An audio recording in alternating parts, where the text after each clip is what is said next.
The ancient Indian texts mention beautifully decorated chariots or entire palaces called vimanas that could take off and, in a matter of seconds, fly away as far as space.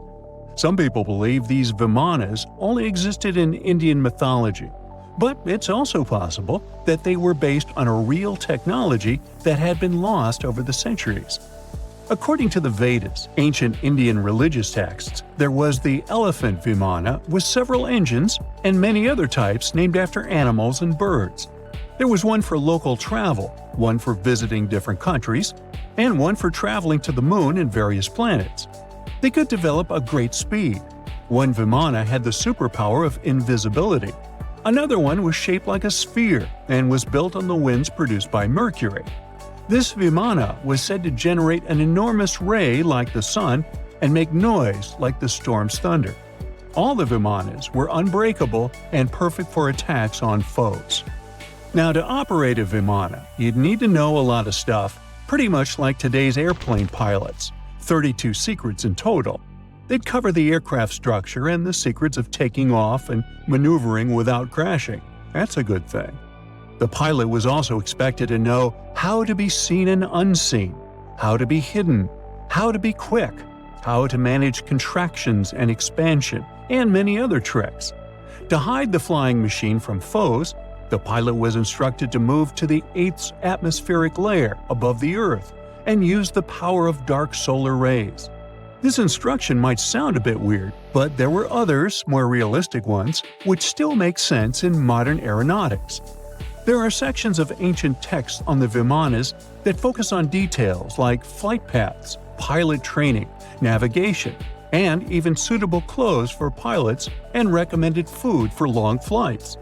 There was also a lot of technical detail about the use of heat-absorbing metals, the metals utilized, and melting points. The supporters of the theory that the vimanas were more than just myths are sure that the ancient Indians would unlikely go into all these details just for a beautiful story. So, the flying palaces might have been real and way ahead of their time, like many other great Indian inventions. Back in the 6th century BCE, an Indian physician named Sushruta basically wrote the original guide to medicine and surgery.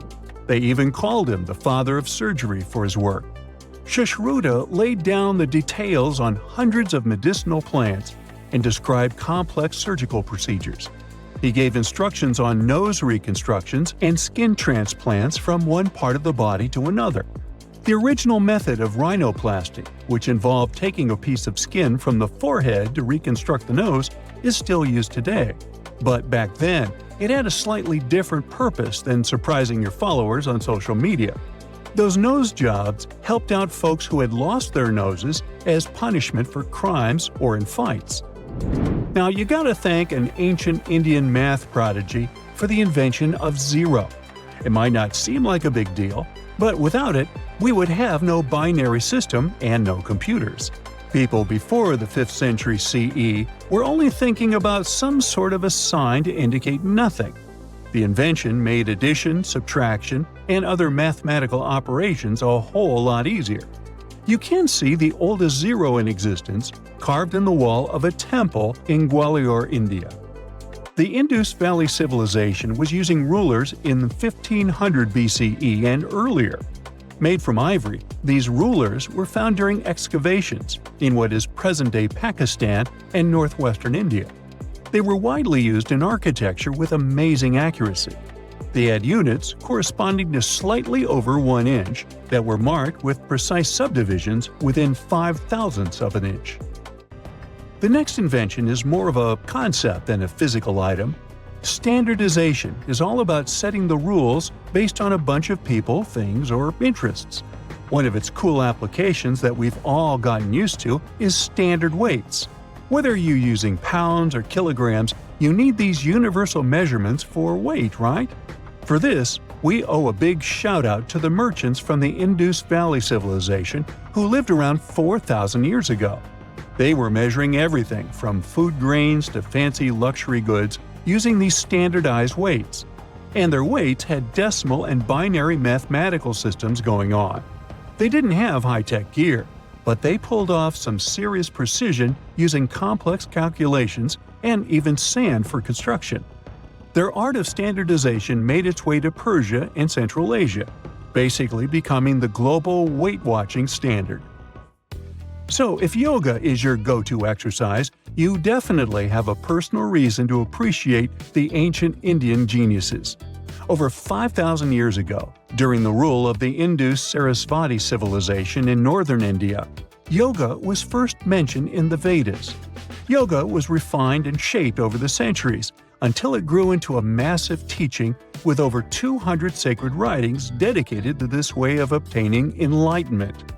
At the beginning of the current era, yoga got a new trajectory thanks to a Hindu writer who laid down a system of yoga in his text, the Yoga Sutras. It became a whole-body rejuvenation, a life-extending practice with poses that you are still doing on the mat today. Yoga has reached the Western world only in the 19th century, and it caught on like wildfire. Chess, the all-time top game for intellectuals, is also an Indian invention. Its ancestor was called Chaturanga, and it was a strategic board game that started gaining popularity around 3,000 years before the current era. This early Indian version of chess was played by 4 people, not 2, and had 64 squares.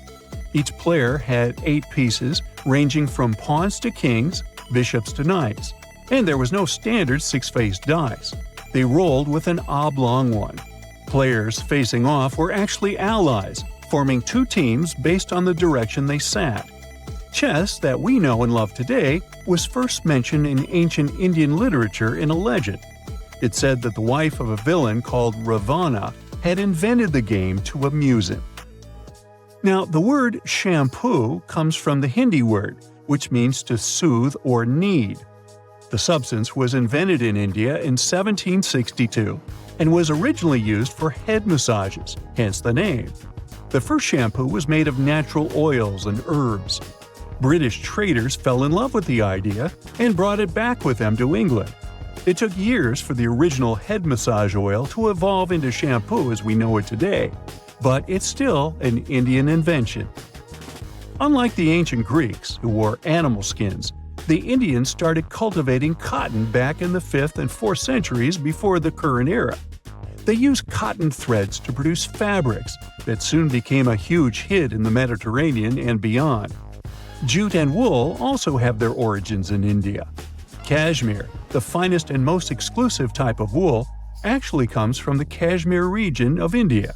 Buttons that sit proudly on that cashmere cardigan of yours also have ancient Indian origins.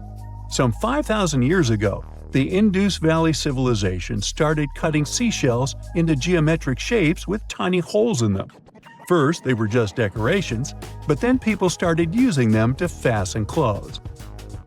Now, when you think about radio communication pioneers, Marconi's name usually steals the spotlight. He got a Nobel Prize in Physics in 1909 for his groundbreaking radio work. But there's an unsung hero in the radio waves game, and his name is Sir Jagdish Chandra Bose.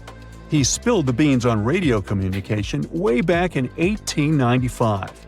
He shot an electromagnetic wave across 75 feet at the town hall in Calcutta, and it went through walls, rang a bell, and even set off some gunpowder. Marconi took a page from Bose's book, using his invention, the Mercury Coherer, as a blueprint for his own two-way radio. Bose didn't patent his genius creation, so he only got his credit a century later. Listen to this. Neanderthal fiber technology. Nope, I'm not joking. The concept is real. In 2020, a team of scientists published a paper that redefined the way we saw our closest ancestors. A find in France changed archaeology forever, and it wasn't the first time something like this had happened. But let me start from the beginning. Neanderthals. For a long time, they fit the image of the typical cavemen. If you are now thinking of someone like Fred Flintstone, you wouldn't be much wrong. What was the reason behind this stereotype? When did we start believing that Neanderthals were not the brightest tools in the shed of evolution? In comes William King, a 19th century British geologist. He was the man who named the Neanderthals. Based on the bones King found, the scientists declared the species not intelligent, and this image stuck with the Neanderthals for centuries to come. But a piece of string, just a quarter of an inch long, changed everything. A small, dry river valley, Abri du Maras, was the place of the great find. Archaeologists unearthed a cord fragment next to a stone tool. Such twisted fibers could have been used for everything from making clothes to fishing nets. In prehistory, this was some advanced tech, and the Neanderthals seemed to have mastered it. Scientists already knew that these early humans made tar from birch bark, and that they produced shell beads. There's even evidence of Neanderthal art. They were definitely not primitive. The string section and similar finds are changing the way we perceive our ancestors. The world of archaeology is constantly changing. Take the pyramids in Egypt, for example. Turns out, they weren't really built by an army of people who the pharaoh made work until they passed out. Herodotus, the famous Greek historian, was the man who started the confusion. He claimed, in 500 BCE, that 100,000 men took part in the construction of the Great Pyramid in Giza. He made no mention of who they were and why they were building the pyramids. That's how the myth started. Huge stone slabs pulled by humans, driven by a foreman with a whip. But Egyptologists would beg to differ. Those are the scientists who study ancient Egypt's culture. Fairly recently, they uncovered a workers' village that told a different tale. Yes, there was evidence of hard work on the workers' bones, but the construction industry is demanding even today. It took almost 6 years for 12,000 workers to complete the world's tallest building, Burj Khalifa. Back in Egypt, 3 times more workers finished the Great Pyramid in around 2 decades. An impressive feat of ancient engineering, wouldn't you agree? Superiors looked well after the Egyptians who built the pyramids. Their diet was rich in protein. They had medical care and they got paid properly.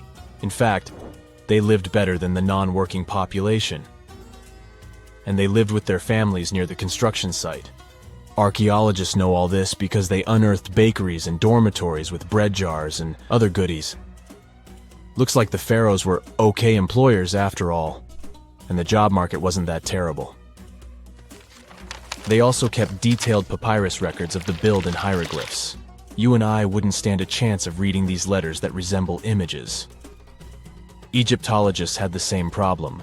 For over a millennium, no one had used this type of font. And it's not like there was an English ancient Egyptian dictionary you could open and find meanings of words. But all this changed in 1822. A couple of decades before, the French found a broken slab of black granite. The stone contained 1 text and 3 scripts: Ancient Greek, Egyptian hieroglyphs, and Demotic. The last one was also the Egyptian language, but in a simplified script. Scientists dated it back to 196 BCE. The content is a religious proclamation. A French philologist and Orientalist, Jean-François Champollion, was the first one to crack the code.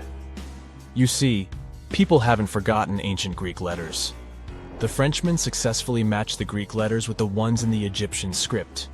And voila, we were finally able to read hieroglyphs. The name of the piece of granite that made it all possible was the Rosetta Stone. The importance of its discovery went beyond archaeology. The word Rosetta Stone even entered the English dictionary. It represents a discovery that helps people understand an enigma that has been puzzling them for a long time. There are similar games. A symbol is attached to a particular message. Then you have to decode the message by replacing the symbol with a corresponding letter. In a nutshell, this is what scientists did with the Rosetta Stone more than 2 centuries ago. Do you know what is the oldest deciphered language in Europe? It has an unattractive name, Linear B. The script belongs to the Mycenaean Greek language. It predates the ancient Greek alphabet by several centuries. You can easily guess which script it is descended from. Linear A. The people from Crete used Linear B more than 1,000 years ago. During the Late Bronze Age, the Greek civilization that used the script vanished. There was no one who could read Linear B, and more importantly, no one knew it existed in the first place. This was about to change during the first years of the 20th century. A British archaeologist by the name of Sir Arthur Evans excavated a vast palace complex at Knossos, Crete, Greece.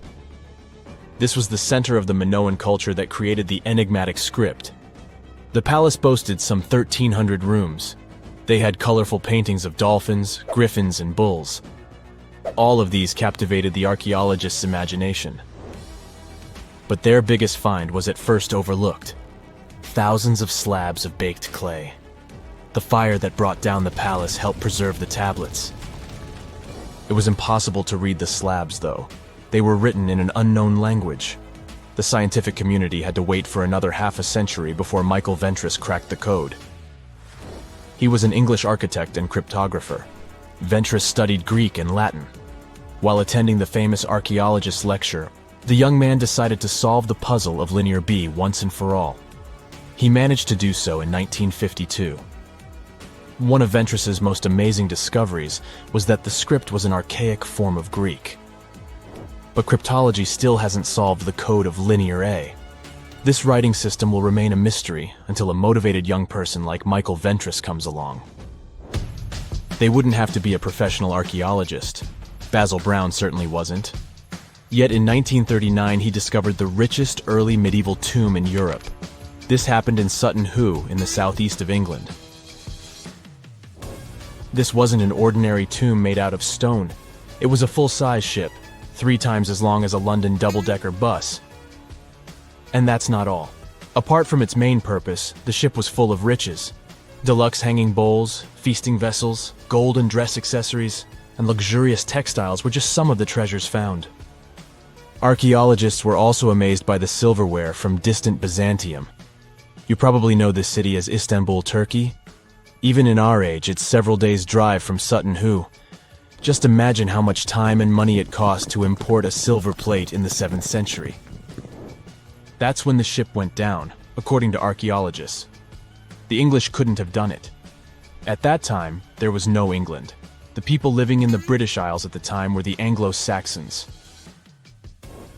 Perhaps the ship from the grassy mounds in Suffolk belonged to one of their kings? We will never know. The local acidic soil did away with any possible evidence, or no one laid there in the first place. It could have been a cenotaph, which is a monument constructed to honor an important person. The archaeologists still don't have a definite answer. But what they have found at Sutton Hoo shed light on the Dark Ages. Before the discovery of the ship, they knew little about what had been going on in Britain after the Romans left. Now, the image of the early Anglo-Saxon society was much clearer. Perhaps the English soil will be the site of the next great breakthrough in archaeology. Tunnels, metro, underground systems, and even secret passageways to the houses of the rich and famous. Why else do we need tunnels, you may wonder? To hide. Many cities have underground tunnels and even underground doppelgangers. Now let's make it clear. Those passages are normally not connected, contrary to the popular rumor claiming that it was possible to get from Scotland to Turkey using underground passageways built around 5,000 years ago. I mean, it sounds insane even today. Imagine building it back in the day. These tunnels have an official name, the Erdstall Tunnels, and they were most likely built in the Middle Ages. However, we still don't have the exact information about the date. The highest concentration of those tunnels are in Bavaria, Germany, but there are many of them in Great Britain and France too. Erdstall tunnels, a unique type of earthen passage found globally, are characterized by their narrow, oval-shaped corridors and tight choke points, known as schlups, or slip-outs.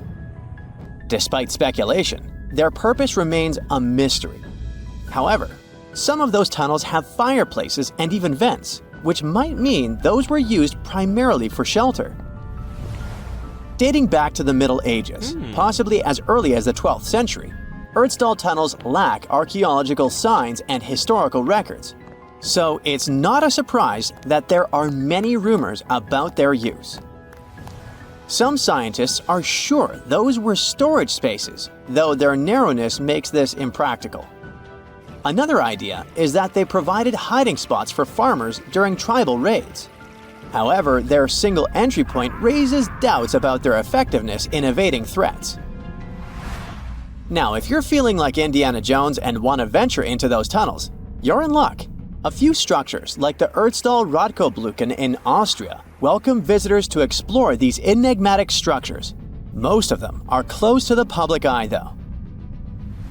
The origins of Erdstall tunnels remain largely unknown, just like their real functions. And if you think, hey, it's the 21st century here, we can study pretty much everything, well, you're wrong.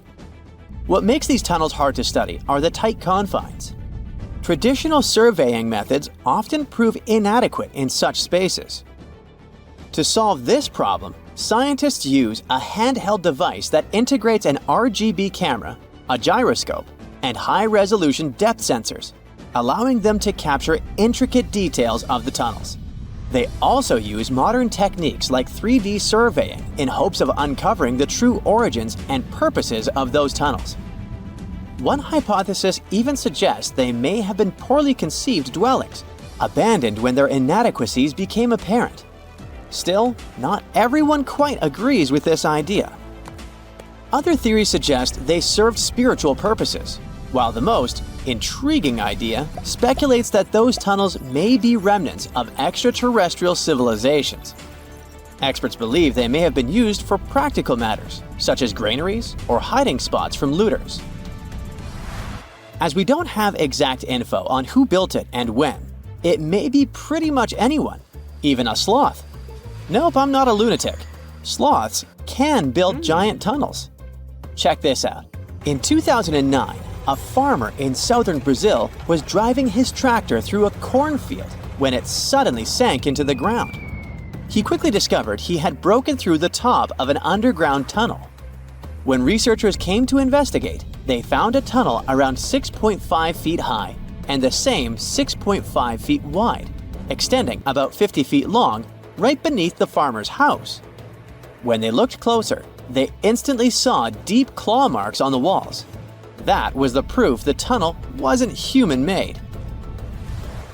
So that thing the farmer uncovered was a megafauna paleoburrow, a prehistoric tunnel dug by ancient creatures like giant ground sloths or giant armadillos from over 10,000 years ago.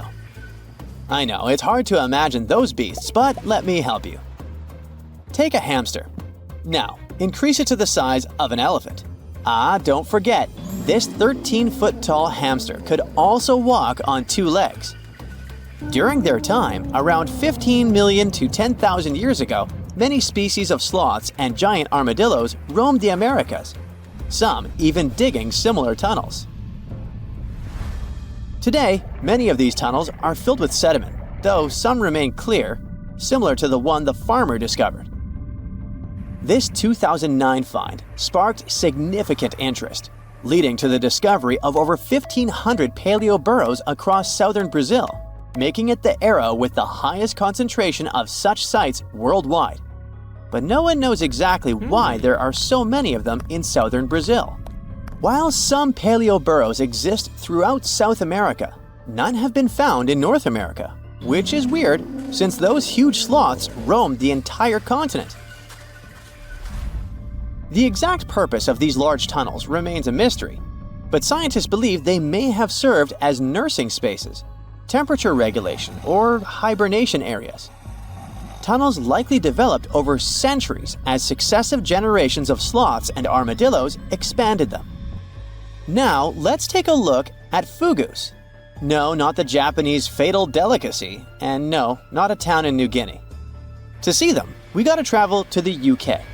So fugus are underground structures too, but they don't look exactly like tunnels. They are dry stone structures. They look as if a cave had been decorated with stones from the inside. There are only around 15 of them found so far, and most of them are located in Cornwall. According to the estimates, those tunnels were built about 2,400 years ago, and they're still in pristine condition, which is truly fascinating. I mean, back in the day, people had no cool machinery whatsoever, yet their structures still last. And if you dare to buy an apartment today, well, chances are you won't be too happy about the quality. Going back to our fugus, there's nothing extraordinary about their supposed purpose. They could be used for spiritual purposes, as a place to hide, or a food storage.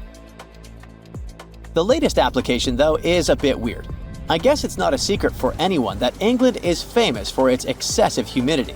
And if you want to store your food properly, you gotta avoid the humidity at all costs. Otherwise, say welcome to mold and fungi. But ancient people weren't dull-witted at all, or they wouldn't have survived, and you and I wouldn't be around now. So they might have adapted those fugus to store just some products, those that already had natural molds in them, assisting in the preservation of perishable food, like milk, butter, and cheese. But hey, those are just speculations. The true reason why they were built remains unknown. What makes fugus unique is that they are intentionally built tunnels, not just excavated mines like those in Wales. They were crafted by digging deep trenches, lining them with stone slabs, covering them with capstones, and then filling over them, all of which took significant time and effort. Still, no matter how hard those were to construct, cities around the globe are often built over intricate tunnel systems, each unique to its location. For instance, Paris is famous for its extensive underground quarries, which were abandoned years ago, but still pose a risk of collapse in certain areas above. London boasts one of the largest tunnel networks in the world, including many that were specifically created for military purposes. In New York City, there are rumors of secret tunnels, while Los Angeles has old tunnels from the Prohibition era used for speakeasies. Many other cities also have their share of enigmatic tunnels, and surprisingly, Florida is no exception. It happened in the year 2011 in Ybor City. Near a former post office, flooding uncovered something weird, a section of an unknown structure. Back then, people didn't pay much attention to that, so it took another 7 years to discover something truly fascinating. This historic neighborhood was founded in the 1880s, but it remained unknown until 2018 that it also has a hidden tunnel network. We only learned of it because of renovation work. The exact purpose, of course, is unknown, but most scientists are pretty sure that they serve to connect to early gaming spots and the port of Tampa. Figuring out how extensive the tunnel network is tricky. In 2018, a historic home in Seminole Heights revealed locked doors leading to tunnels from the 1920s. One local even said he traveled through a tunnel for 20 minutes. Rumors suggest some tunnels connect to the Hillsborough River and Ybor City. Research is ongoing, but no new info has emerged yet. The story of Pompeii is complete chaos as is, but to add a little fuel to this fire, we dug up some groundbreaking facts, and I mean that quite literally. Hear me out. What if it wasn't the scorching sea of lava that destroyed the city of Pompeii, but rather an earthquake that happened during the volcano's eruption? Rewind to over 2,000 years ago. The year is 79 BCE. It was around 1 o'clock in the afternoon when Mount Vesuvius decided to erupt. Pompeians were going on with their normal daily routines when lava started taking over. The flow of lava was so quick that most people didn't have anywhere to run. The disaster took the lives of around 2,000 people. The lava covered most of the city, which then turned everything to ashes. Pompeii was only discovered during the 16th century of our Common Era, when an architect commended a dig to divert a river. It's a very well-studied site nowadays, but something unusual recently caught the researchers' attention. Scientists were excavating a site called the House of Painters at work. They were examining a couple of skeletons when they saw something weird. The skeletons probably belonged to 2 men around the age of 50. The analysis showed these men had survived the first surge of lava in the city, but they didn't make it out due to this second unexpected part, the earthquake. The men probably took shelter at the House of Painters at work, but the walls crumbled down when the earthquake hit. The men were found in a protective posture, like they were trying to shield themselves from something that was going to fall above their heads. Plus, these skeletons were not found under the layer of volcanic ash, but on top of it, proving that they really did survive Vesuvius's sea of lava. It turns out this is not as rare as it seems. A volcanologist explained that the seismic activity during the eruption really made things worse in Pompeii. He said that this seismic chaos probably influenced the desperate choices of a lot of Pompeians in their final moments. This is not the first time the world heard of a possible earthquake in Pompeii. A guy named Pliny the Younger, who escaped the disaster and witnessed the whole thing, beat these scientists to it in his famous letters. Pliny the Younger was a lawyer and an important person back in ancient Rome. He was an eyewitness to the whole Pompeii disaster, and he wrote in one of his letters that the eruption was followed by a trembling of the earth. Researchers do agree that something never added up. Pompeii is known to have really well-preserved skeletons since the ashes kind of played an important role in preserving them. But the buildings were in horrible shape, making it hard to reconstruct the entire city as it once was. Pompeii was indeed one of a kind. It was one of the most vibrant and lively cities of the ancient Roman Empire. The city was huge. It could have been home to as many as 30,000 people in its heyday. The House of Fawn, for example, was a clear example of how rich Romans lived their lives in Pompeii. It was a huge house that even had 2 gardens inside, taking up the entire block. They looked like they were made of white marble, but it was actually painted stucco. It was clear to researchers that only aristocrats lived there. Then there was this famous forum. This is where most of the administrative part of the city life happened. It was made up of a lot of different buildings, like the Basilica, a hotspot for political and civil meetings, the Macellum, which was a market, and several temples. If we were visiting this back in the day, we'd see a bunch of men dressed in tunics. A few select ones would wear togas, those heavy white pieces of draped cloth that look like bed linen wrapped over the body. Togas were mainly used on special occasions since they were costly, hard to wash, and considered a traditional costume. Representatives running for office would use it during their campaign run so that commoners would identify them as candidates. One can't forget about the Villa of the Mysteries. Cool name, huh? It was called that way because of some mysterious frescoes found inside of it. Modern-day archaeologists still haven't figured out what the scenes painted are trying to depict. Probably some type of ritual or ceremony. By the way, a villa is simply a large suburban Roman-style house. It's not necessarily a super posh place where the rich and beautiful live. It's usually located on the outskirts of town, near the city's walls. The Villa of the Mysteries one in particular was found astoundingly well preserved in modern archaeological excavations. It even had a manufacturing area inside of it, like its own little industry. It was common for richer Romans to own big farmlands, like olive gardens, for example.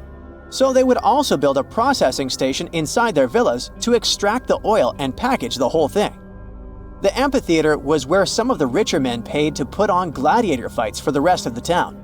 It was built around 70 BCE, and it was one of the oldest amphitheaters of the world. It was even older than the Colosseum in Rome.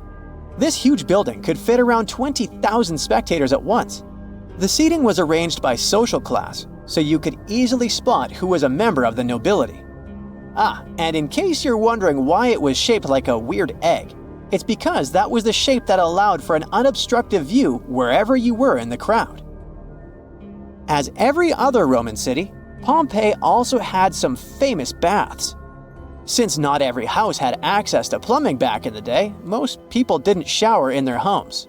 That's why so many Romans would use public baths, usually at the end of the day, to clean themselves. But make no mistake, this wasn't just a place for bathing, it was a cultural hotspot. The baths were made up of many different rooms. The first one was like a locker room, where people would keep their clothes and personal belongings. This is where the upper and lower classes mingled together. Someone's class could easily be identified by their clothes and jewelry. The amount of gold and silver worn back in those days is nothing compared to what most people wear today. Usually, the rich folks would leave someone to take care of their belongings while they went and took their bath. Because yes, it could happen that stuff went missing while chilling and relaxing. The big focus on self-care nowadays was already a thing for ancient Romans. It was common that before taking a bath, olive oil was rubbed all over the skin. They would scrape off the dirty skin with a strigil. That may sound weird, but also extremely pleasing.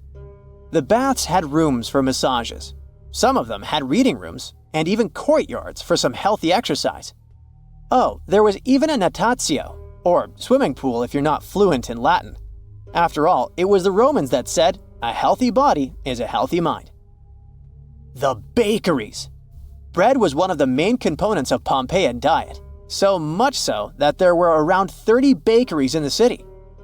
Bread was freshly made from scratch every day. In a special area of the shop, the corn or wheat was ground, and mules would circle around to keep the mills going. The funny thing about Pompeians is that they like to cover the exterior walls of buildings with paintings, much like graffiti nowadays. Their paintings, usually frescoes, used to depict what daily life was like in the city.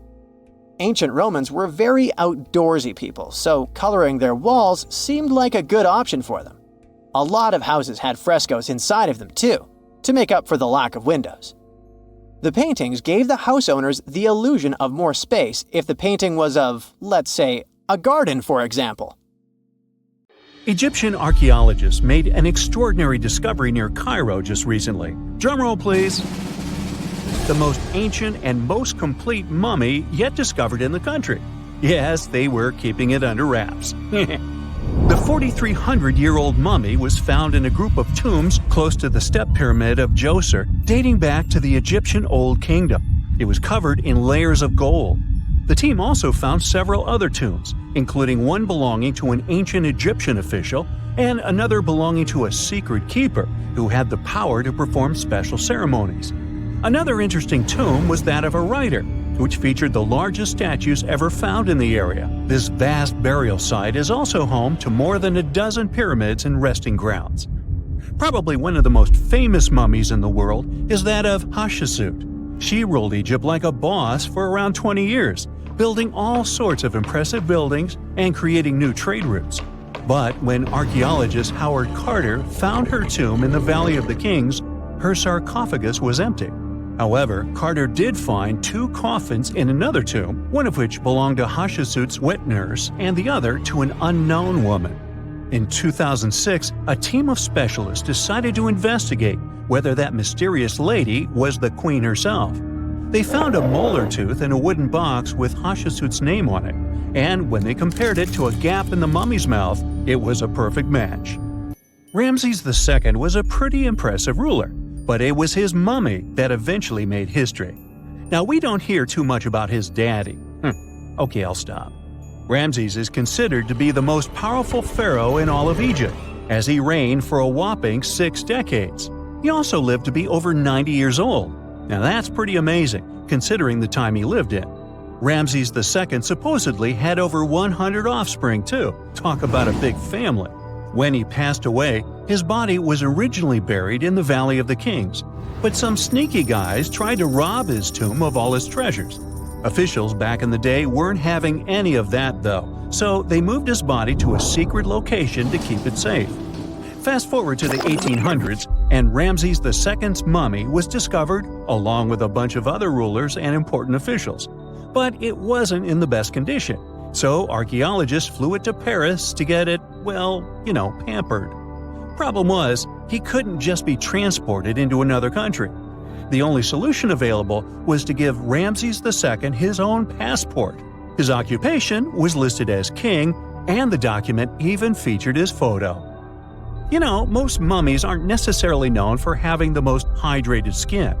But that of an ancient woman, also known as Lady Di, proves otherwise. No, not that Lady Di. This wealthy lady from ancient times was discovered in an ornate tomb in 1971, and she looked fabulous, if we can say so about a mummy. Thanks to the special conditions in her tomb, like the moisture in the environment and the lack of oxygen, her body was almost perfectly preserved. Her skin was soft, her hair was on point, and she was still flexible.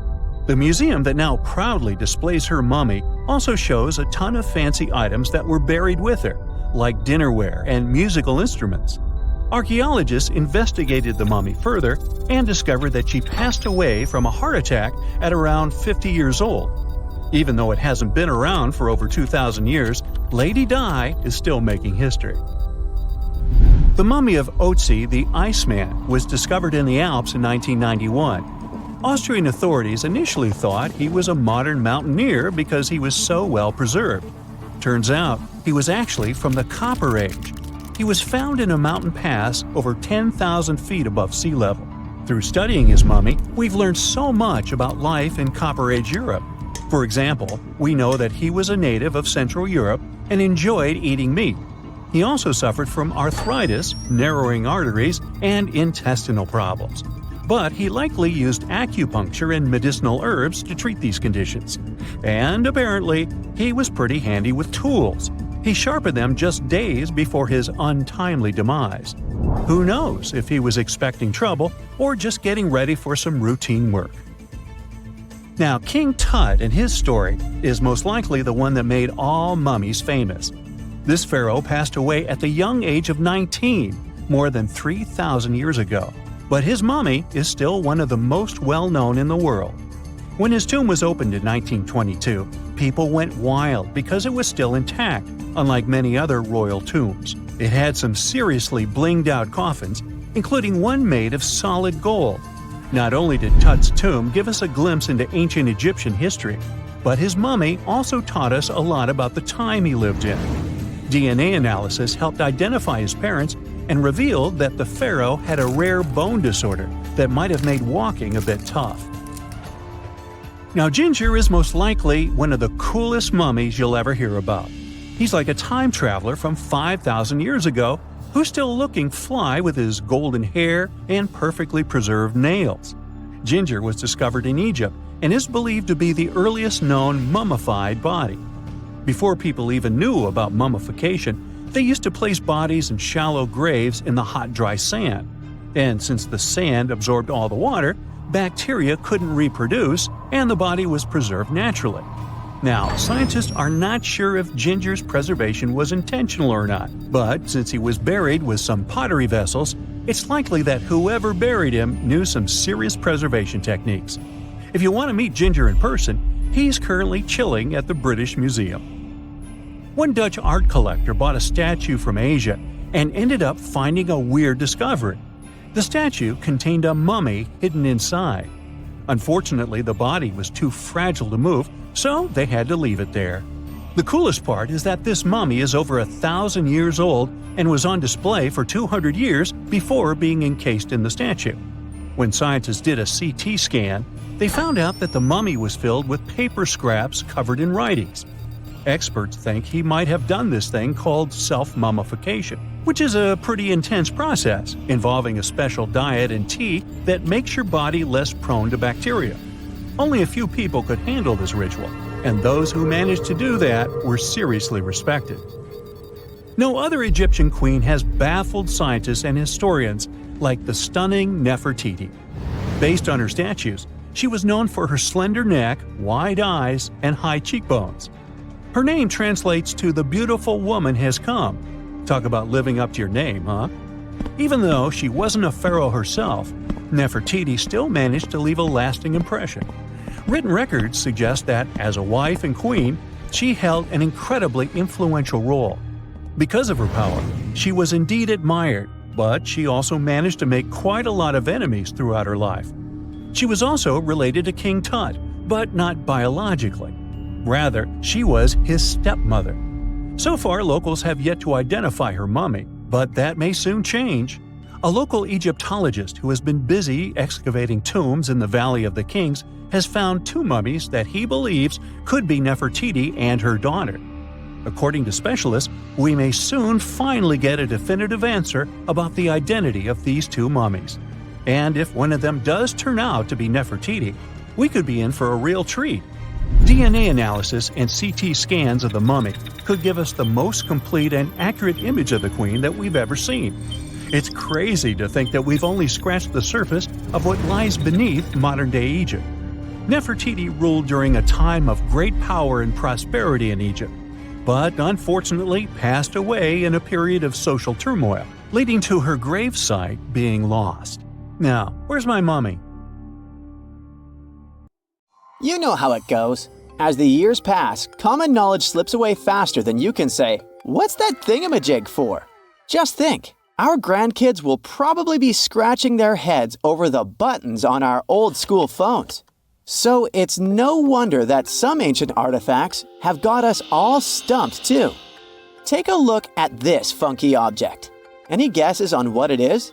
A musical instrument, a toy, or maybe something out of this world? Beats me, and even the experts have no exact answer. This little guy is a Roman dodecahedron, discovered by some amateur archaeologists near Lincoln, England. It's shaped like a fist and made of a mix of metals. Now, as for what this thingy was used for, that's the million-dollar question. Supposedly, these guys were all the rage back in the day in northern Gaul and Roman Germany. According to some ancient maps, similar dodecahedrons have turned up in Europe, Britain, and even along the maritime Silk Road in Southeast Asia. The plot thickens as more and more of these dodecahedrons pop up. Some had wax inside, leading scientists to think they were candle holders. Others think they might have been used for knitting gloves, since none have been found in warmer regions. There's even one found in Geneva with zodiac signs etched on it, sparking some woo-woo theories about fortune-telling. And now a fresh discovery has got everyone's head spinning. Could this be some kind of sacred tool for the Romans? Who knows? Maybe it's the first multi-tool ever, invented way before Swiss Army knives were a thing. Carved stone balls from Scotland are another historical mystery. They most likely date back to the late Neolithic period and come in various types, from sandstone to granite. They're all roughly the same size and have intricate, evenly spaced patterns of circular bosses or knobs. Most of these designs have 6 bosses, but the number can range from 3 to 160. Some of these balls are more skillfully crafted than others, and a few even have extra decorations. There are over 400 carved stone balls and mostly found in Scotland, although some have turned up in northern England and Ireland. These stone balls rarely show signs of damage or use, and there are no clues that would give away their function.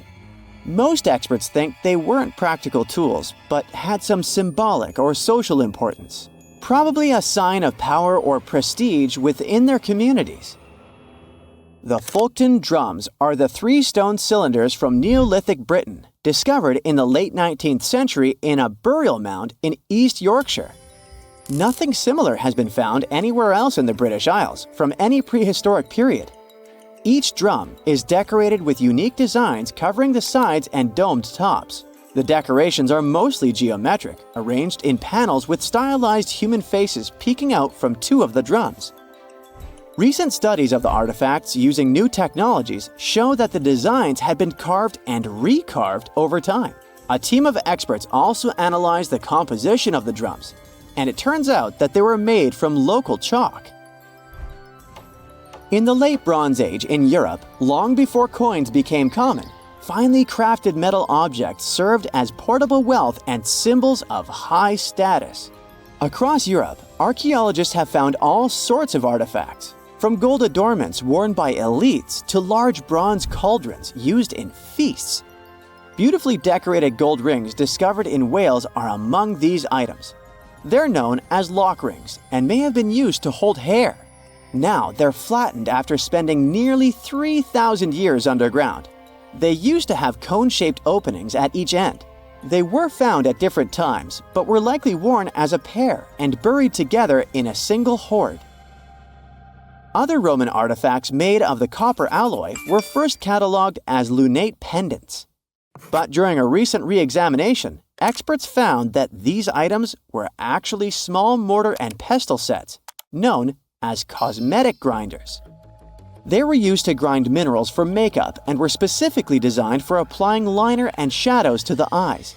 They were mistaken for pendants because of suspension loops that allowed them to be carried on a cord. These cosmetic sets from the 1st century of the current era were unique to Britain. They prove the influence of imported cosmetics and beauty trends from the Mediterranean and Roman provinces, including Egypt. The Salzburg Cube, also known as the Wolf's Egg Iron, was discovered in the late 19th century in Austria. It doesn't really look like a cube, but is more like a rounded object with two flat sides. Down the middle, it has a groove, and the surface is covered with pits and craters. Workers accidentally found this artifact when they blew apart a piece of coal. The coal seam it came from is thought to be over 60 million years old. The Salzburg Cube moved between museums, mysteriously vanished in the early 20th century, and then showed up again. Some researchers thought it must be a Victorian-era candlestick holder, but still, no one knows the true story of the cube or its current location. Archaeologists have unearthed an incredible historical find in Pakistan, an ancient sphinx estimated to be around 12,500 years old. The region where it was found was once a busy center of the ancient Indus Valley civilization. It had advanced urban planning, intricate art, and sophisticated drainage systems. The discovery of the ancient Sphinx is a good example of their progressive art. We all know of the Great Sphinx of Giza, but what was the significance of the Sphinx in the Indus Valley culture? Their Sphinx has designs and carvings that show scenes with their daily activities, which means it may have had a more complex role than a symbol of power or guardian.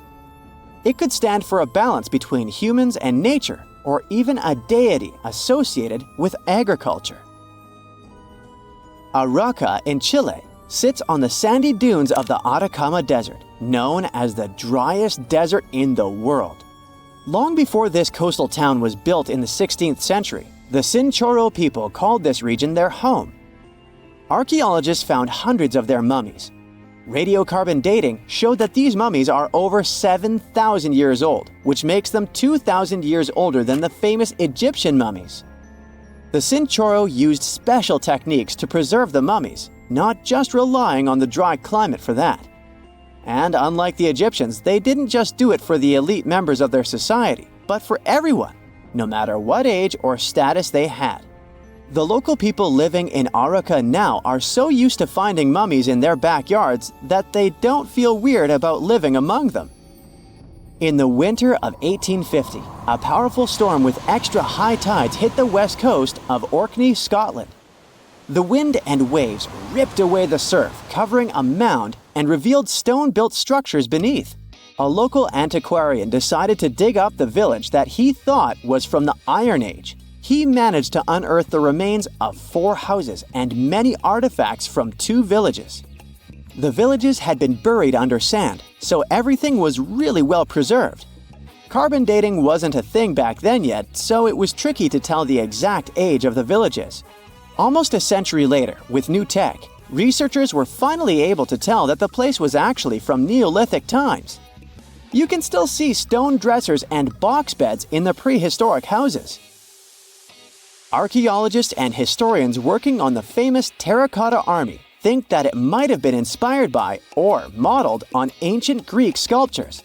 It would mean there was a cultural contact between East and West much earlier than we thought, long before the Silk Road trade route. There was probably Western influence in China during the era of its first emperor, who took the throne in 246 before the current era. Before that time, China didn't have a tradition of building life-sized sculptures. Earlier terracotta soldiers were much smaller, less than 10 inches tall. Greek artists might have even been present to train Chinese sculptors. In February 1961, 3 adventurous rock lovers were searching for geodes near Olancha, California. They took one of their findings home and studied it because it looked pretty unusual. They managed to cut through the matrix and discovered something unexpected inside. Instead of the usual mineral formations, it had a cylindrical object resembling porcelain inside. There was a metal shaft at its center, and around it, a hexagonal sheath made of copper and some unidentified substance. Its discoverers were hoping they had found an example of some unknown technology from 500,000 years ago. It could be proof that there was a hyper-advanced ancient civilization like Atlantis, or that time travel was real. Maybe someone came all the way from the future and accidentally dropped the item. Or maybe some intelligent extraterrestrial beings brought it when visiting Earth. If any of these theories were true, it would mean that scientists have to completely rewrite all human history as we know it. But not everyone shared the excitement, and truth seekers and alternative archaeology circles were trying to solve the mystery of the so-called Koso artifact until the late 90s with theories and debates.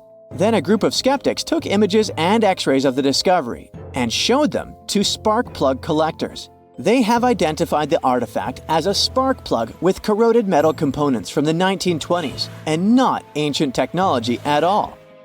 Almost 20 years later, one of the co-discoverers of the artifact agreed to take it for inspection at the University of Washington. They officially confirmed it was a 1920s-era Champion spark plug. And the stone matrix containing the artifact wasn't a geode, but a concretion. Those can form because of natural processes over decades or years, but not millennia.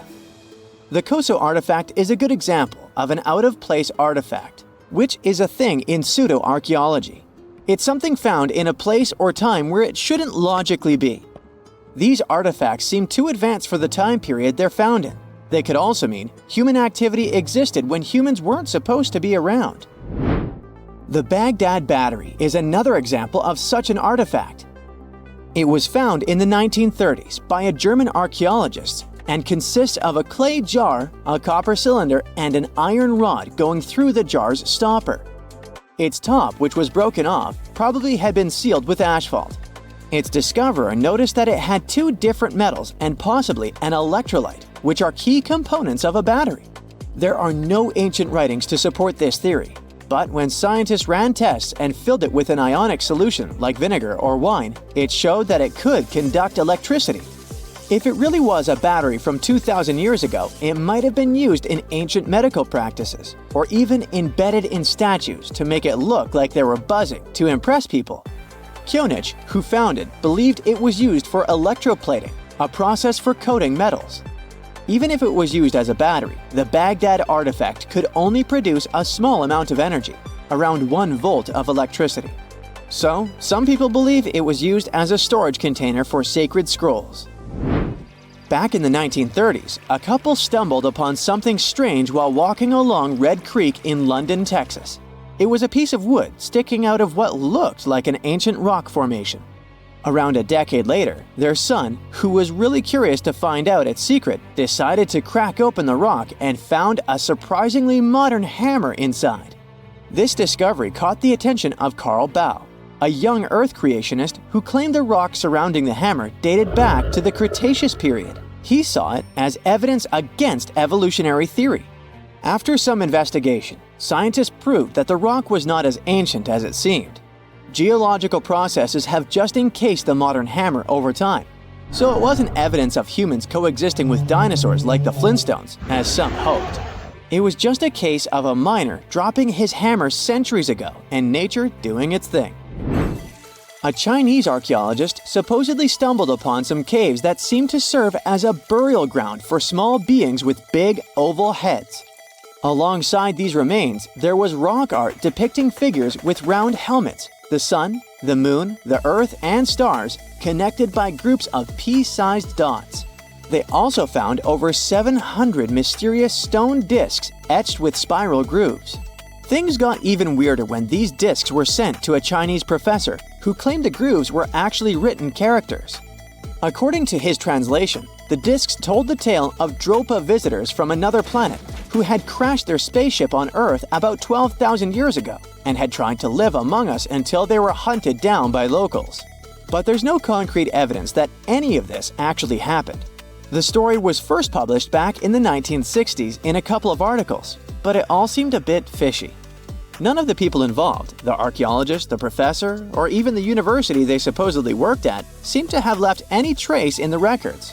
And while there is a group in Tibet called the Dropka, they're fully human, not extraterrestrial visitors, and there's no solid proof that the Dropa stones exist at all. In a remote part of China, there are some bizarre pipe-like formations known as the Beigan pipes. A local explorer found them back in 1996, protruding from Mount Beigan and along the shores of Tosan Lake nearby. Some people thought they were the work of ancient guests from other planets. When samples of the pipe material were tested, They contained mostly common minerals, but there was a mysterious 8% of unknown stuff. Special testing revealed that these pipes had been there before humans. Chinese geologists later visited the site and suggested that these pipes were formed naturally over time. It could be sediment piling up in the fissures in the earth, or even fossilized tree roots from the area's lush past, but it's not certain. There's a mysterious terracotta head in Mexico with a hard-to-pronounce name, discovered back in the 1930s during a burial excavation. This head looked a lot like fancy Roman statues, so it wasn't clear what it was doing in Mexico. For some reason, the discoverer kept it secret for several decades. The head was found in a pyramid with 3 floors about 40 miles from Mexico City, alongside gold, copper, and pottery. Some argue that if this head really is many centuries old, it could mean the Romans or some other civilization had made it to Mesoamerica before Columbus did. There are also drift voyage theories mentioning a shipwreck after which some artifacts and survivors made it ashore. Some suggest that this figurine head was a little souvenir brought over by the Vikings. But there's no solid archaeological proof of the Vikings meeting the folks in Mesoamerica. There are some artifacts floating around, but none of them have been stamped as undeniable evidence of pre-Columbian contact, so the mystery of how this head ended up where it did remains unsolved. While digging a trench along a river in Romania, workers found a wedge, which is now famous as the aluminum wedge of Ajud, or the object of Ajud. Right next to it, there were some mastodon bones. Those distant relatives of elephants lived 11,000 years ago, so the wedge is probably of the same age. The cool part is that it's made of aluminum, a metal not even discovered until the 1800s. This material requires serious heat to produce. The wedge is also covered in a thick layer of oxide that's been sitting there for hundreds of years. Some folks believe this wedge must have crash-landed here on a spacecraft from some other planet. Some scientists think it's all a hoax, and others suppose it might be a human-made object with an unknown purpose. In 1850, French scientist Auguste Mariette went to Egypt looking for manuscripts, but accidentally found a head of a sphinx sticking out of the dunes. He cleared the sand and figured out the sphinx was guiding the entrance to some underground construction. Several months later, he finally entered the Serapeum of Saqqara. Inside, he found an enormous granite sarcophagi with remnants of 64 bulls. Scientists are still amazed by the tech that the ancient Egyptians used to transport those enormous boxes. The Serapeum was built around the year 3000 before the Common Era. It was an underground tomb built to honor the sacred Apis bulls of ancient Egypt. It had a long hallway, almost 500 feet long, with giant stone rooms on both sides. Some of the sarcophagi weighed as much as 50 average cars, and all of them were made with super precision with exact 90-degree angles. These sarcophagi were beautifully decorated with hieroglyphs and carvings that told stories about the lives and importance of the Apis bulls. Now, there are 24 sarcophagi left. In ancient Egypt, Apis bulls were very special animals connected to the deity Ptah. They thought the bulls carried Ptah's spirit and wisdom, helped the pharaoh, and protected the Egyptians. Priests looked for special markings on young bulls to find Apis bulls. It could be a white triangle on its forehead, which symbolized divine light, a shape on its back like a vulture's wing, and a scarab shape under its tongue, which stood for rebirth. If a bull had these signs, they believed it was chosen by Ptah and treated it like royalty. The chosen bulls lived in a special temple in Memphis, the city where they worshipped Ptah. They received the best care and offerings from visitors who wanted their blessings. When an Apis bull passed away, it was treated with great honor and mummified. When Mariette entered the Serapeum, he noticed traces of rollers on the gallery's floor and found 2 wooden horizontal winches. Each had 8 levers. Later, other explorers saw double rails. The burial chambers were lower than the hallway floor. To get the boxes into place, workers filled the chambers with sand so the sarcophagi could be rolled in straight.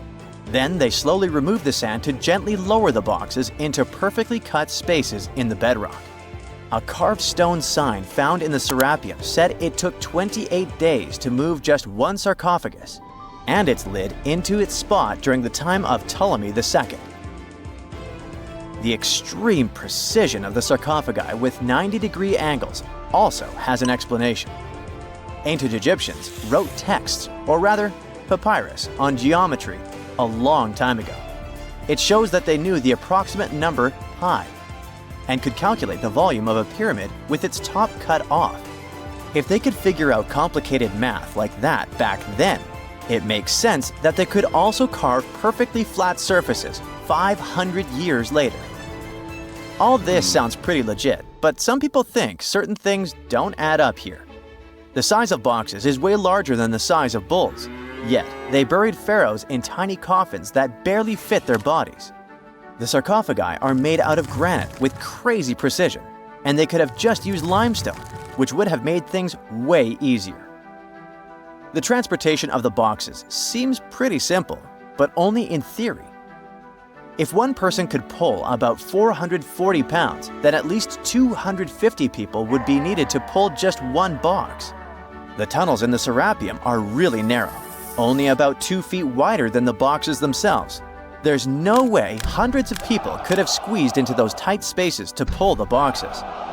And even if they did, how would they turn the box in the cramped corridor, lower it into its niche, and place it perfectly in the middle? Somehow, they did this 24 times, and every box is centered perfectly. Plus, the chambers were dusty, and there were no signs of soot from lamps. This means they must have worked in almost complete darkness. The real use of the boxes could also be different. A long time ago, even before the Egyptian pharaohs ruled, the local people already knew how to use fermentation. It happens when tiny organisms called yeast eat certain ingredients like starch and turn them into gas and ethanol. So someone in ancient Egypt probably put food like barley, bread, and even meat inside a giant stone box, then closed it tight with a heavy lid. These stone boxes, carved from granite, were so precisely made that they were almost completely sealed, so nothing could escape from it. As the yeast inside the box started working, it created more and more CO2 gas. It built up pressure inside the box. The granite boxes were incredibly strong. They could handle more pressure than a car tire can hold. When granite was squeezed under such pressure, its crystals produced a tiny electric charge. This effect was possible because granite contains quartz, a material that reacts to pressure this way. The process also needed meat or animal parts, possibly to help the yeast grow better. Meat contains something called oleic acid, which yeast needs to keep growing and to survive the bad effects of the ethanol it produces.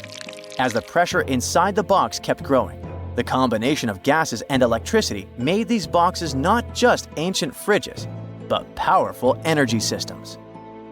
Over time, the pressure inside got so strong that it could push the lid open and the gas would escape with a pop.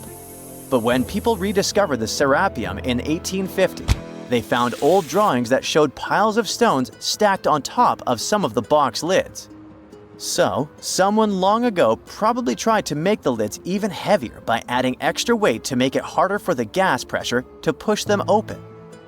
This extra weight also meant the quartz crystals in the granite could keep creating more electricity under all that pressure. If someone opened one of these stone boxes thousands of years later, they would only find bones from bulls that were placed in the box. And that's exactly what Mariette discovered in the 1850s. They opened the Serapeum for visitors soon after the first excavations in the second half of the 19th century. Prince of Wales even had a luncheon with his guests in one of the sarcophagi. Sands and earthquakes made the site inaccessible for a while, but now you can visit it again and try to solve the mystery yourself. With new tech, we could have answers to many other historical mysteries soon. A team of scientists at Chicago's Field Museum of Natural History recently used a special CT scanner to learn more about ancient Egyptian mummies without unwrapping them. They gently rolled 26 mummies on custom carts out to the parking lot, where the scanner was waiting. It took thousands of detailed X-ray pictures of each mummy and their coffins. When all the pictures were put together, they created 3D images that showed what was inside, the skeletons, and some artifacts. The scientists hope these images will help them understand ancient Egyptian burial practices from over 3,000 years ago. Even though the scanning process only took 4 days, it might take 3 years to study all the data. But scientists were able to learn some personal details about the mummies. One of the most popular mummified individuals at the museum, Lady Chineta, was a woman who lived in ancient Egypt about 3,000 years ago. It looks like she passed away in her late 30s or early 40s. To make sure her body looked complete for the afterlife, embalmers put stuffing in her neck to keep it from collapsing. They also placed artificial eyes in her sockets, so she would have eyes in the next world. She was wrapped in fancy linen and placed in a beautifully decorated coffin. The scans revealed that it had been carefully crafted with a slit at the back, which embalmers used to fit the body. There were also some artistic details on the surface, like markings for her knees. It looks like her burial was on the scale of a high-end luxury car. Tartessos, a mysterious, highly developed society that once flourished and then, without any warning, suddenly disappeared. Moreover, before they were completely gone, they performed some strange rituals, as if they were trying to save themselves from something. But what happened to these people? Let's try to find out. Let's go to the southwest of Spain, to about 2,500 years ago. Once, there was a beautiful city here, a trade center of Tartessos. Imagine the temple in the middle of a deserted town.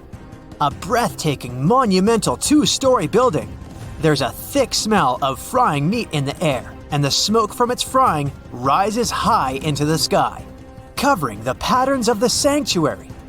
The sun has already set, and it's time to prepare for the ritual. We enter the ancient monumental hall.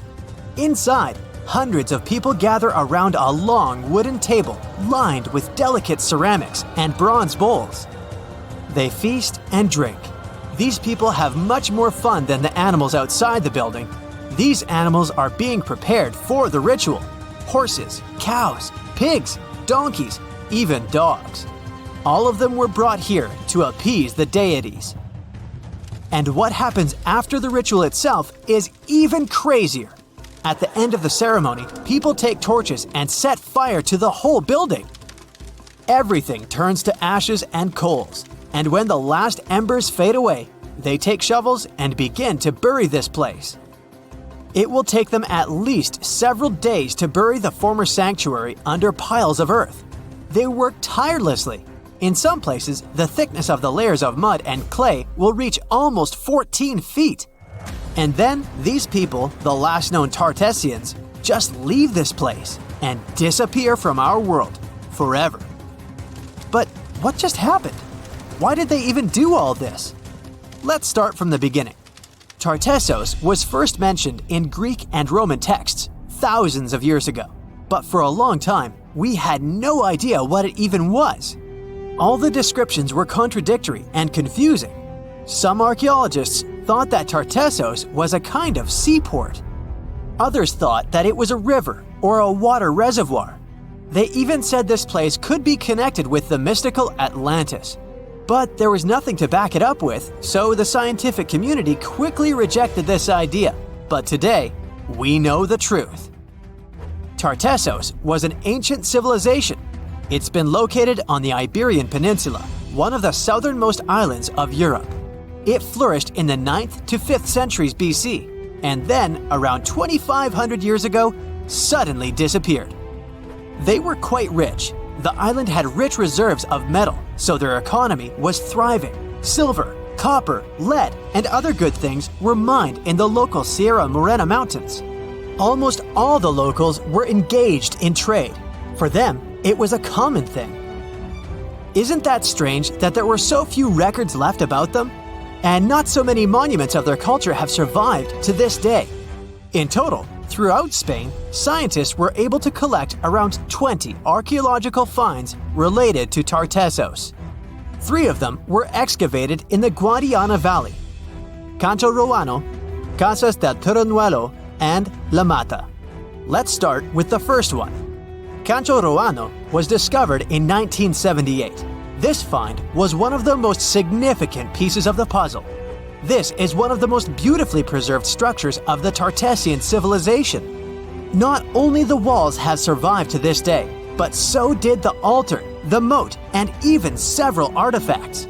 For example, some jewelry and wine glasses. It was a square building surrounded by a deep moat filled with water. And, to be honest, we still don't know its exact purpose. We only assume that it could be an ancient temple. Some rituals were carried out there. For instance, they would set fire to the temple and cover it with thick layers of sand and clay. They even left some expensive artifacts inside, tools, gold jewelry, and so on. Moving on to the next find. Casas del Turruñuelo is one of the best preserved buildings in the entire Western Mediterranean. We only discovered it a couple of years ago, back in 2015. And it hasn't been studied that well yet, but we already know that this place is also pretty weird. Casas del Turruñuelo was a very rich building. It wasn't just some kind of temporary camp. It was a place of monumental, impressive architecture. Massive staircases, vaulted ceilings, luxurious materials brought from all over the Mediterranean, and the latest construction technologies. It was supposed to be a place of power, maybe even something like a palace. And yep, it also became the venue for the rituals. It's unclear whether the locals intended to destroy this beautiful place from the very beginning, but this is where they performed the greatest ritual in the area. This ritual involved more than 50 animals, including the most valuable ones, horses. It was their only means of transportation. The fact that these people gave away their horses may indicate that they plan to stay here for some time. Perhaps they hope to appease the deities and settle on local lands. The ritual was carried out exactly as they intended.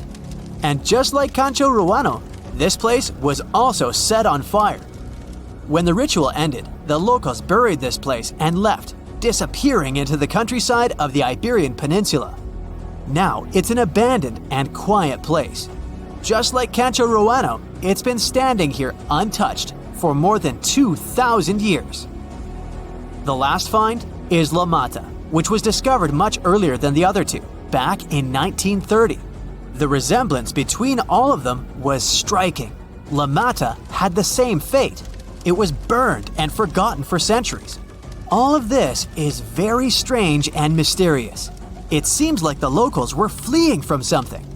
Perhaps something happened that made them start building these banquet halls and arranging large-scale rituals. They thought that their deities turned away from them and tried to appease them. But unfortunately, it didn't work. As a result, they were forced to leave their temples and soon disappeared altogether forever. And by the way, why did they disappear at all? Well, this is another mystery of this civilization. One of the most important questions is, did they know that they were going to disappear? Or was it something unexpected? Did they suffer some kind of sudden catastrophe from which they were trying to escape? Or something else? Scientists have several theories on this.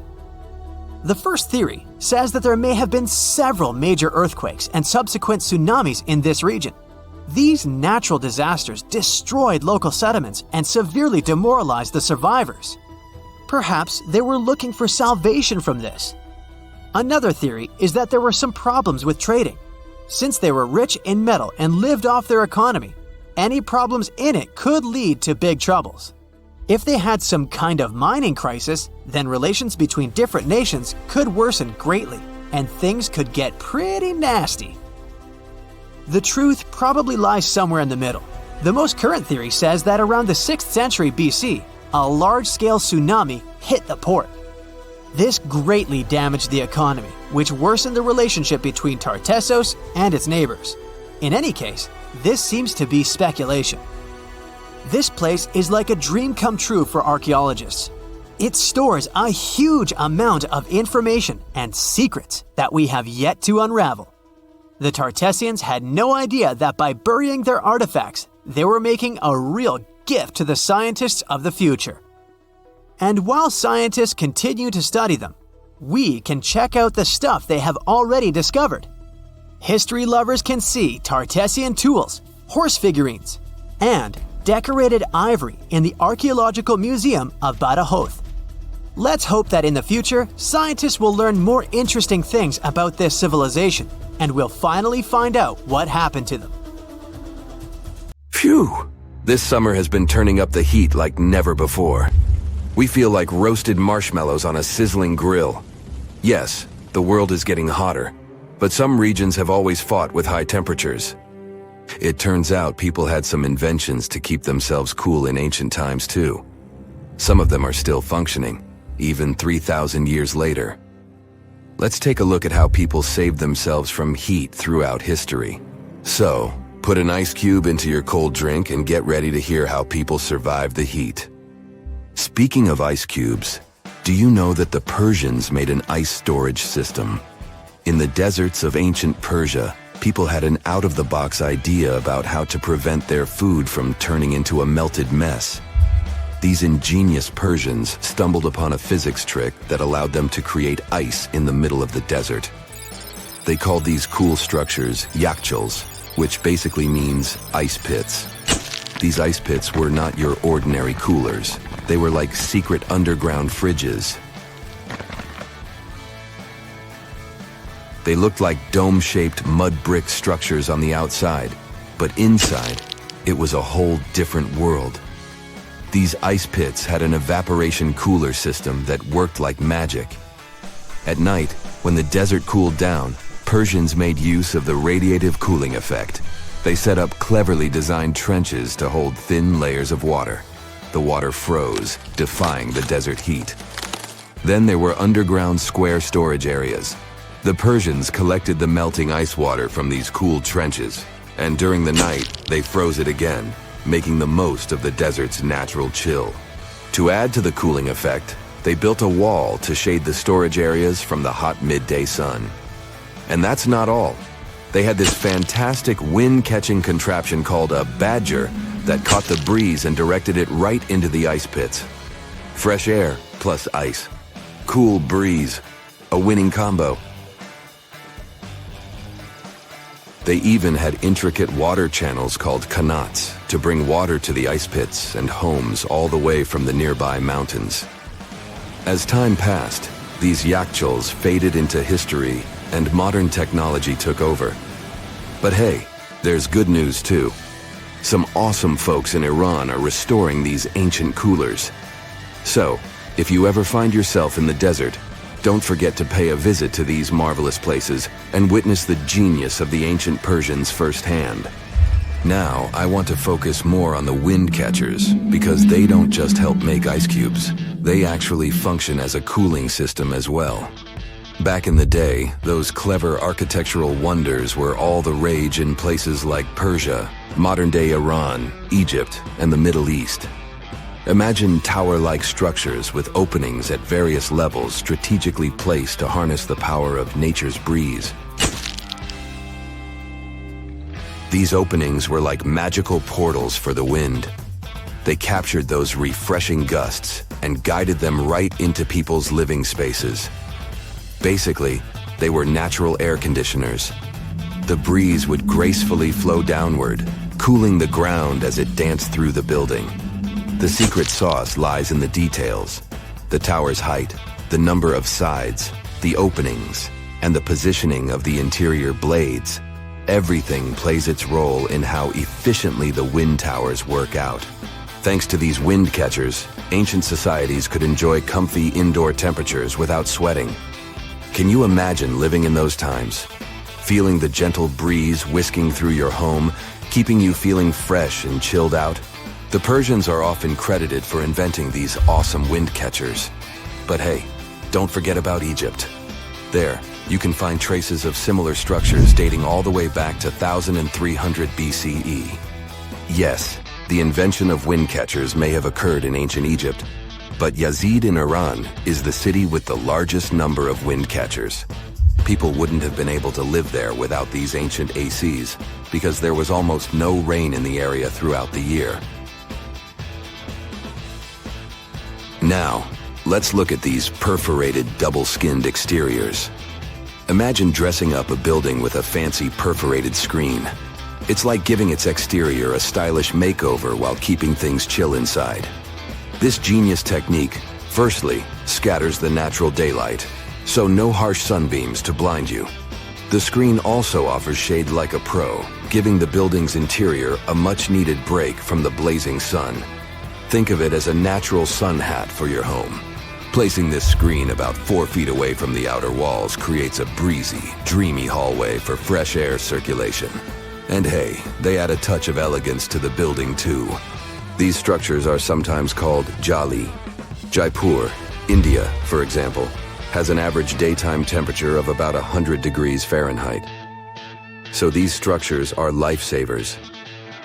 Jalis come in various forms, crafted from cement, earth, and wood. It's a cultural symbol deeply embedded in Indian architecture. You can find its captivating presence in iconic historical buildings like the majestic Taj Mahal and the Grand Red Fort in Delhi.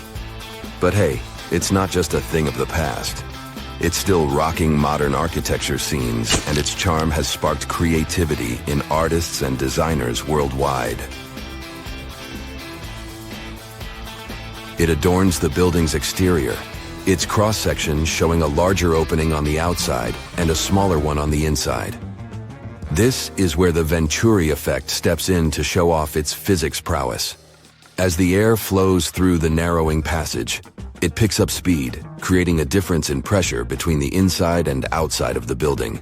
Air blowing at a higher speed gets compressed, and when released, it cools down. Mashrabia is a wooden lattice or screen used in the Middle East and North Africa. These decorative wonders are like window blinds, but they do more than just look pretty. They're smart too. They give privacy, shading you from the sun, and let fresh air and light in. Some people also add clay pots filled with water, sand, or damp straw to their designs.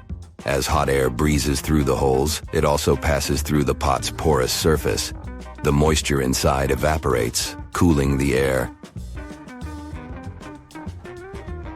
This is a perfect low-cost technique for hot and dry climates. It's eco-friendly, and there's no need for electricity. Now, let's fast forward to today. Designers are getting creative, mixing traditional wisdom with modern tech. At the Al Bahar Towers in Abu Dhabi, they've got it too. Picture over 2,000 hexagonal panels that dance with the sun's movement, providing shade to the building's interior. Water evaporation was another secret weapon for ancient people. Simple, yet super effective. Plus, ancient Egyptians hung wet mats and curtains in doorways. When the air passed through them, it cooled down, providing a relief from the scorching sun. Ancient architects were the masters of maximizing airflow. They knew how to cross-ventilate and let hot air escape while inviting cooler air to the party. Speaking of ancient Rome, bathhouses were the place to be back then. It was like a community hub. People gathered to chat about politics, play sports, and, of course, take a relaxing dip. The frigidarium was the cool spot in Roman baths. After a steamy soak in the caldarium, Romans dashed to this giant pool to chill out. Then in some places, like Cappadocia in Turkey, people went underground to hide from the heat. They carved cozy dwellings in volcanic rock, harnessing the Earth's natural cooling powers. So the lesson here is simple. Architects and designers can create wonders by combining local traditions with smart tech. California's Death Valley boasts the highest officially registered temperature to date, with 134 degrees Fahrenheit in 1913. Meanwhile, Africa's sweltering record stands at 131 degrees Fahrenheit in Kebili, Tunisia, as noted in 1931. In Europe, the highest temperature ever documented reached almost 120 degrees Fahrenheit in Sicily in August 2021. Then, in 2022, the UK had the hottest summer of all time.